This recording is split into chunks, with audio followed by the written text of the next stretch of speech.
Bon, d'abord, donc oui, on vient de Nantes, on vient de Loire-Atlantique. Il était temps qu'on vienne, hein, parce qu'on n'est pas si loin.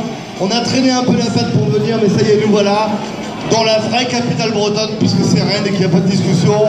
C'est certainement pas le moment de polémiquer là-dessus, on verra ça après. Enfin, un jour, on la reprendra, la capitale. Non, je déconne.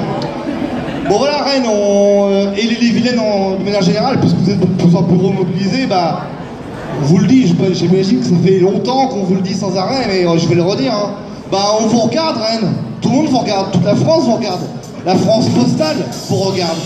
Et plus que ça, au-delà, vous n'êtes pas sans savoir qu'en ce moment, il y a un climat social, un climat de lutte, un climat de résistance dans l'aérien, dans le mouvement de la jeunesse contre la loi de sélection à l'université, pour les retraités, dans les mouvements des collectivités territoriales, dans la fonction publique, dans le rail et bien sûr à la poste. Et qu'est-ce qu'on défend tous ensemble? C'est une certaine vision du service public et une certaine vision de nos métiers. Voilà. Donc là, j'abat des portes ouvertes parce que ça fait des jours, j'imagine qu'on vous le serine, mais nous, les agents de la fonction publique, on a une mission en fait. C'est de servir les usagers de manière désintéressée. Et là, ce que vous subissez en Ille-et-Vilaine, c'est une stratégie postale qui veut qu'en gros, les agents de la fonction publique de la Poste deviennent des démarcheurs et travaillent plus tard l'après-midi pour servir les intérêts de multinationales type Amazon et autres, parce que c'est pour ça que la Méridienne nous la met, hein. C'est pour être disponible matin, midi et soir, et bientôt le dimanche et les jours fériés, tout ça pour satisfaire les clients. Sauf que nous aussi on est des clients et des clientes, et qu'on ne demande rien. Moi je suis un client de la Poste, et je demande pas que mon facteur ou ma factrice me distribue mon courrier ou mon colis à 17h, à 16h, j'ai rien demandé. Moi je veux juste qu'on m'amène mon journal où je suis abonné, je veux qu'on m'amène mon petit colis que j'ai commandé, je demande pas au cas où elle a fait d'avoir des horaires de merde et d'être toujours aussi mal payé. Parce que c'est ça qu'on veut vous dire aussi, que vous le savez bien, la Méridienne elle a aucun intérêt. On travaille plus tard, on travaille plus, le travail est intensifié et en plus on est moins bien payé. Le capitaliste il se frotte les mains, il est content, il a gagné. Bah pour l'instant il gagne pas. Et en fait, pour l'instant, la Méridienne, vous ne l'avez pas parce que vous êtes en grève. Tout simplement, vous la repoussez.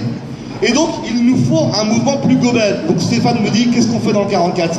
Eh ben, on y travaille, les collègues. Je vous promets pas le grand soir dans le 44, mais on y travaille. On leur dit qu'en Gironde, ça fait plus de 15 jours qu'ils sont mobilisés à 500 ou 600. On leur dit qu'en Ille-et-Vilaine, ça prend, la mayonnaise prend, grâce à Rennes Crimée avant tout, mais parce qu'il y a une agrégation de lutte et qu'il y a une conscience collective qu'on pourra changer les choses seulement en masse, en nombre, dans une forme de lutte des classes. Désolé, hein, c'est des mots qui font un peu politique, mais on est dans une lutte des classes. Il n'y a pas à chier. Les gens qui nous dirigent, ils sont bien payés, et ils iront pas distribuer des colis et des courriers jusqu'à 16h. Ils le feront pas, eux. C'est vous qui le ferez pour pas un rond de plus. Donc en Loire-Atlantique et en Vendée, on a distribué les tracts. Dans les prises de parole qu'on fait, on parle de Rennes, on parle de l'Ille-et-Vilaine, et on dit qu'il est grand temps qu'il y ait un mouvement général. Alors, à partir du 3 avril, il y a un préavis national déposé par Sud PTT, parce que Sud PTT, alors certes, je sais que si vous êtes en unité avec la CGT, pourvu que ça tienne, je crois qu'il y a des brèches, tant pis, parce que vous le savez, Sud, nous, on lâche rien, donc on lâchera pas, jusqu'à temps que vous obteniez satisfaction. Et satisfaction, ça veut dire qu'il vous le vire, ce projet, et que vous gardiez vos horaires de travail, et que vous gardiez vos tournées. Parce que quand il y a moins de tournées, il y a plus de boulot, c'est mathématique. Quand il y a moins de tournées, il y a moins de rouleurs qui peuvent acheter une tournée. Quand il y a moins de rouleurs qui peuvent acheter une tournée, il y a moins de précaires qui peuvent avoir un CDI. Et le système continue de précarité et de conditions de travail qui se dégradent.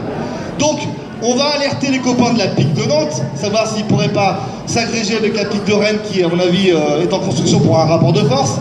Parce que quand on bloque les plateformes, bah on bloque tout. On bloque le système, c'est le centre névralgique. Et c'est plus dur à bloquer. Donc on va travailler aussi à un blocage, à une grève. Je vous dis encore, je vous dis pas c'est bon, on est en grève générale en Loire-Atlantique mardi, parce que vous le savez bien, une grève ça se prépare, ça se construit, il faut convaincre qu'il y a une nécessité de lutter. Mais en tout cas, croyez bien que nous, le 44, on vous regarde, on vous admire et on vous soutient. On a envoyé un 3e chèque, on en enverra un 4e, un 5e, jusqu'à temps que la Méridienne et les emplois soient plus supprimés. Merci.